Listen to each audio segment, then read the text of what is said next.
현재 우리가 살고 있는 세계에는 무려 200개 가까운 나라가 있다고 합니다. 그렇다면 그 많은 나라들 중 우리나라와 비슷한 나라는 과연 어디가 있을까요?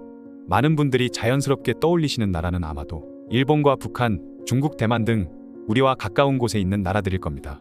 일본은 한국과 지리적 위치가 비슷하고 두 나라 모두 고도의 인프라를 갖추고 있는 데다 야구와 축구, 농구 등 좋아하는 스포츠도 비슷하며 쌀을 주식으로 삼고 한자를 많이 사용하는 등 서로 다른 점도 많겠지만 비슷한 점도 정말 많죠.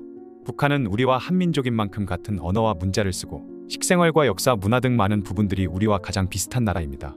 하지만 북한은 오랜 세월 계속된 독재로 발전의 속도가 느렸던 탓에 현재 우리나라와는 경제적인 차이가 너무 크게 나버린 상황이고 사회 기반 시설도 비교가 되지 않을 만큼 격차가 크죠.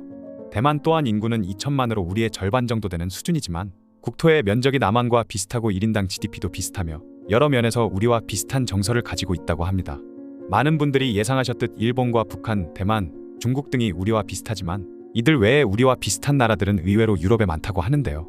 가장 먼저 소개해드릴 나라는 바로 프랑스입니다. 갑자기 프랑스의 이름이 나와서 뜬금없게 느끼시는 분들도 있겠지만 자세히 살펴보면 의외로 프랑스는 우리와 비슷한 점이 많다고 하죠. 우선 두 나라는 오랜 시간 중앙 집권을 해온 역사를 갖고 있기 때문에 수도권과 지방의 경제적 격차가 심해졌다고 합니다. 프랑스는 다른 나라를 침략한 적도 많지만 외세로부터 침략을 당한 적도 많기 때문에 우리처럼 민족주의적인 성향이 매우 강한 편이라고 하죠.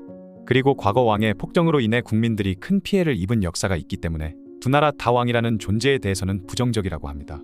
인구수도 우리와 비슷하며 1인당 GDP도 큰 차이가 없다고 하죠. 그렇게 비슷한 점이 많아서인지는 몰라도 현재 한국에서 장기 체류 중인 유럽인들은 3만 명이 조금 넘는데 그 중에서 프랑스인이 가장 많다고 하네요. 프랑스 다음으로 우리와 비슷한 나라는 포르투갈과 폴란드, 아일랜드 등이 있습니다. 포르투갈은 2021년 기준 1,000만을 조금 넘는 인구수로 우리에 비해 적지만 국토의 면적이 한국과 거의 비슷하고 같은 반도국가라는 공통점이 있죠. 그리고 그들의 국민성을 자세히 살펴보면 부모들이 자녀들에게 식사 예절을 엄격하게 가르치는 모습이나 늘 다른 사람에게 예의 바르게 대하라는 교육을 시키는 등 다른 사람들에게 좋은 평가를 받도록 자녀를 교육시키는 것을 중요하게 생각한다고 합니다. 그리고 공공장소에서 자녀들이 소란을 피우면 부모들이 곧바로 아이를 야단치고는 주변인들에게 사과를 한다고 하죠. 최근 우리나라에서는 이런 모습들이 점점 사라지면서 사회적 문제가 되고 있지만 얼마 전까지만 해도 한국인들 또한 포르투갈 사람들과 비슷한 방식으로 자녀를 교육해왔습니다. 게다가 포르투갈의 직장 문화 또한 우리와 비슷하게 부하 직원들이 은근히 직장 상사의 눈치를 보기도 하고 상사에게 경어를 사용하는 등 수직적인 관계가 나타나는 모습도 볼 수 있다고 하죠. 다음은 해외 커뮤니티에서 한국과 가장 비슷한 나라로 자주 꼽히는 폴란드입니다. 실제로 자세히 살펴보면 폴란드는 정말로 우리와 비슷한 점이 많은 나라라고 하죠. 우리가 역사적으로 늘 중국과 일본으로부터 침략을 당했다면 폴란드는 오랜 세월 독일과 러시아에게 괴롭힘을 당했다고 합니다. 그래서 우리나라 사람들 중 많은 사람들이 반일 감정을 갖고 있듯이 폴란드에서는 반러 감정을 가진 사람들을 많이 볼 수 있다고 하죠.